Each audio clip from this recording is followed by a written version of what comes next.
దశాబ్దాలుగా ఉపాధ్యాయ సమస్యల మీద చిత్తశుద్ధితో పోరాడుతున్న మీ అభిమాన ఉపాధ్యాయ సంఘం.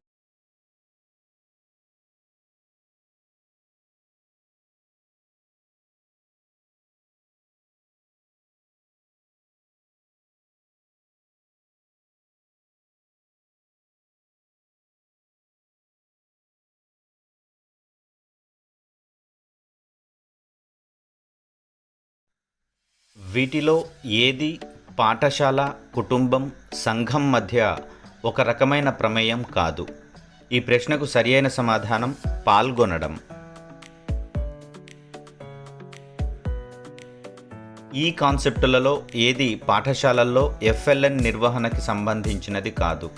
ఈ ప్రశ్నకు సరైన సమాధానం సమాజం మరియు తల్లిదండ్రులకు తెలియచేయకపోవడం. పాఠశాల నాయకత్వం ఇది చేయవచ్చు. ఈ ప్రశ్నకు సమాధానం పిల్లలలో బలమైన పునాది అభ్యసన సామర్థ్యాలను నిర్మించడం.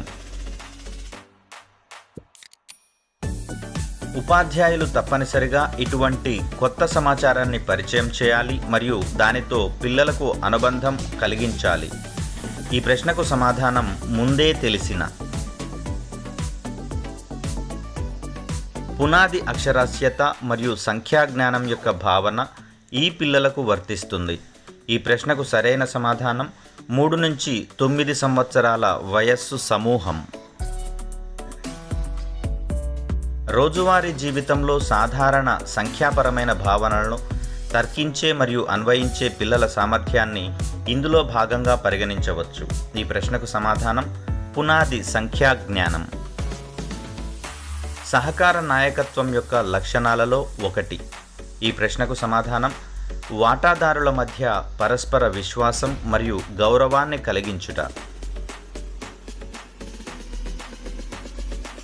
FLN సందర్భంలో పాఠశాల అభివృద్ధి ప్రణాళికకు వీటిలో ఏది అవసరం? ఈ ప్రశ్నకు సరైన సమాధానం 3 నుండి 9 సంవత్సరాల వయస్సు గల పిల్లల అభివృద్ధి అవసరాల కోసం ప్రణాళిక. బోధనా నాయకులు అన్ని పాఠశాల ప్రక్రియలో ఈ విషయాన్ని తప్పనిసరిగా నిర్ధారించాలి. ఈ ప్రశ్నకు సరైన సమాధానం పిల్లవాడు కేంద్రంలో ఉన్నాడు. బోధనా నాయకుడి పాత్ర. ఈ ప్రశ్నకు సరైన సమాధానం వివిధ బోధనా పద్ధతులపై ఉపాధ్యాయులకు శిక్షణ ఇవ్వడం.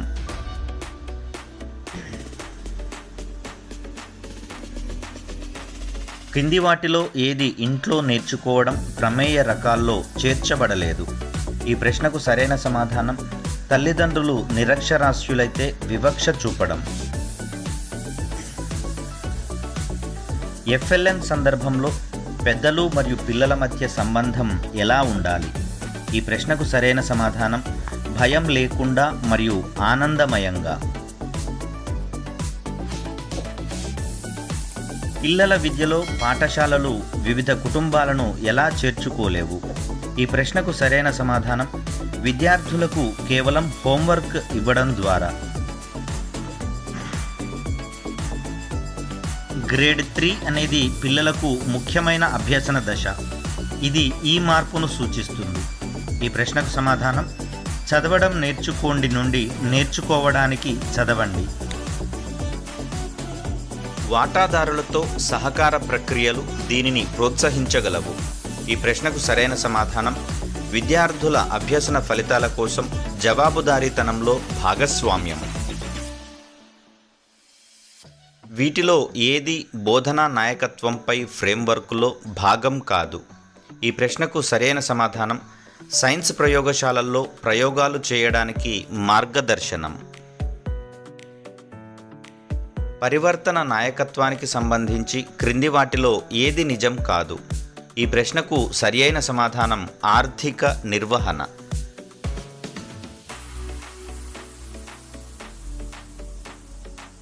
బోధనా నాయకత్వం అనేది ఒక నాయకుడు దీనిలో కలిగి ఉండాల్సిన నైపుణ్యం యొక్క సమగ్ర రంగం. 3 నుండి 9 సంవత్సరాల వయస్సు పిల్లలకు ఉపయోగపడే బోధనా పద్ధతుల గురించి లోతైన జ్ఞానం. పరివర్తన నాయకత్వానికి సంబంధించి క్రింది వాటిలో ఏది నిజం కాదు? ఈ ప్రశ్నకు సరియైన సమాధానం ఆర్థిక నిర్వహణ.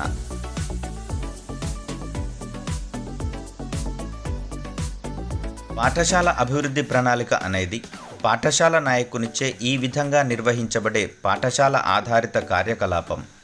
విద్యార్థులు, ఉపాధ్యాయులు, తల్లిదండ్రులు, సంఘం మరియు ఎస్ఎంసి సభ్యుల సహకారంతో ఒక పిల్లవాడు తన ఎడమ చేతితో వ్రాస్తాడు మరియు అతనికి దానితో పనులు చేయడం సౌకర్యంగా ఉంటే అతనిని ప్రాధాన్యతను ప్రోత్సహించాలి. పిల్లల విద్యలో పాఠశాలలు వివిధ కుటుంబాలను ఎలా చేర్చుకోలేవు? ఈ ప్రశ్నకు సరియైన సమాధానం విద్యార్థులకు కేవలం హోంవర్క్ ఇవ్వడం ద్వారా. బోధనా నాయకత్వం దీనిని సానుకూలంగా ప్రభావితం చేస్తుంది. ఈ ప్రశ్నకు సరియైన సమాధానం పిల్లల అభ్యసన సామర్థ్యాలు.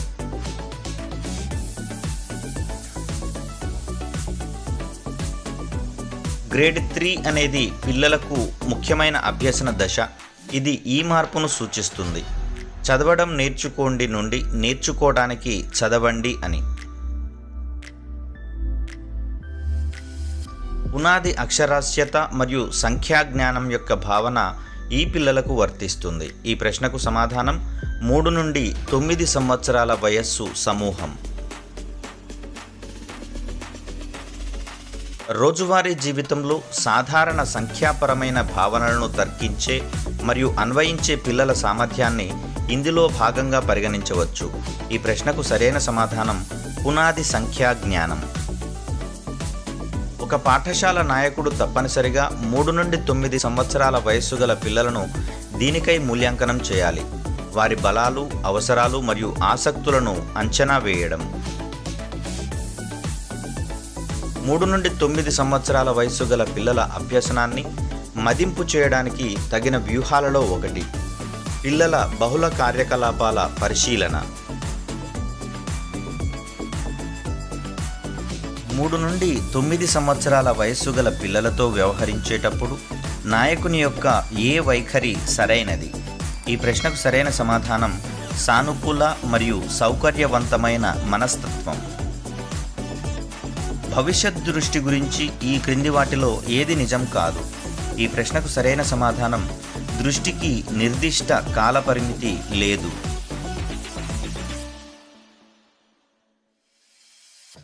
పిల్లలను టెక్స్ట్ నుండి అర్థం చేసుకోవడానికి అనుమతించే ఖచ్చితత్వం, వేగం, వ్యక్తీకరణ మరియు అవగాహనతో వచనాన్ని చదవగల సామర్థ్యం దీనిని సూచిస్తుంది. ఈ ప్రశ్నకు సమాధానం పఠన పటిమ. కింది వాటిలో ఏది FLN యొక్క అభివృద్ధి లక్ష్యం కాదు?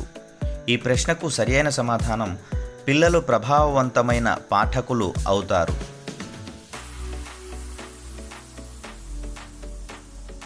సహకార నాయకత్వం యొక్క లక్షణాలలో ఒకటి. ఈ ప్రశ్నకు సరైన సమాధానం వాటాదారుల మధ్య పరస్పర విశ్వాసం మరియు గౌరవాన్ని కలిగించుట.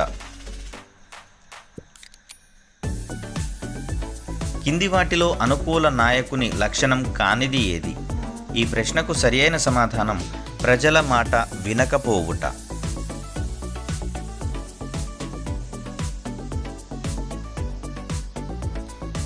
వీటిలో ఏది పాఠశాల, కుటుంబం, సంఘం మధ్య ఒక రకమైన ప్రమేయం కాదు? ఈ ప్రశ్నకు సరియైన సమాధానం పాల్గొనడం.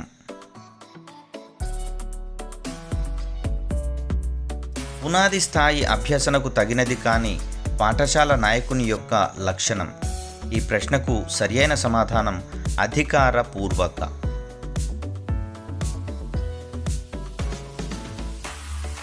పిల్లల విద్యలో పాఠశాలలు వివిధ కుటుంబాలను ఎలా చేర్చుకోలేవు? ఈ ప్రశ్నకు సరియైన సమాధానం విద్యార్థులకు కేవలం హోంవర్క్ ఇవ్వడం ద్వారా.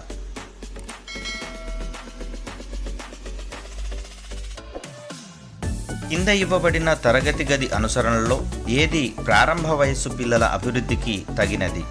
ఈ ప్రశ్నకు సమాధానం క్రమంగా కొత్త భావనలను పరిచయం చేయడం. వాటాదారులతో సహకార ప్రక్రియలు దీనిని ప్రోత్సహించగలవు. ఈ ప్రశ్నకు సమాధానం విద్యార్థుల అభ్యసన ఫలితాల కోసం జవాబుదారీతనంలో భాగస్వామ్యం. వీటిలో ఏది బోధనా నాయకత్వంపై ఫ్రేమ్వర్కులో భాగం కాదు? ఈ ప్రశ్నకు సమాధానం సైన్స్ ప్రయోగశాలల్లో ప్రయోగాలు చేయడానికి మార్గదర్శనం. పిల్లల అధికారిక విద్యా ప్రక్రియలలోకి ప్రవేశించడాన్ని సూచించే ఏ నైపుణ్యాన్ని గేట్వే నైపుణ్యంగా పరిగణించవచ్చు? ఈ ప్రశ్నకు సమాధానం పునాది అక్షరాస్యత మరియు సంఖ్యా నైపుణ్యాలు. FLN సందర్భంలో పెద్దలు మరియు పిల్లల మధ్య సంబంధం ఎలా ఉండాలి? ఈ ప్రశ్నకు సమాధానం భయం లేకుండా మరియు ఆనందమయంగా.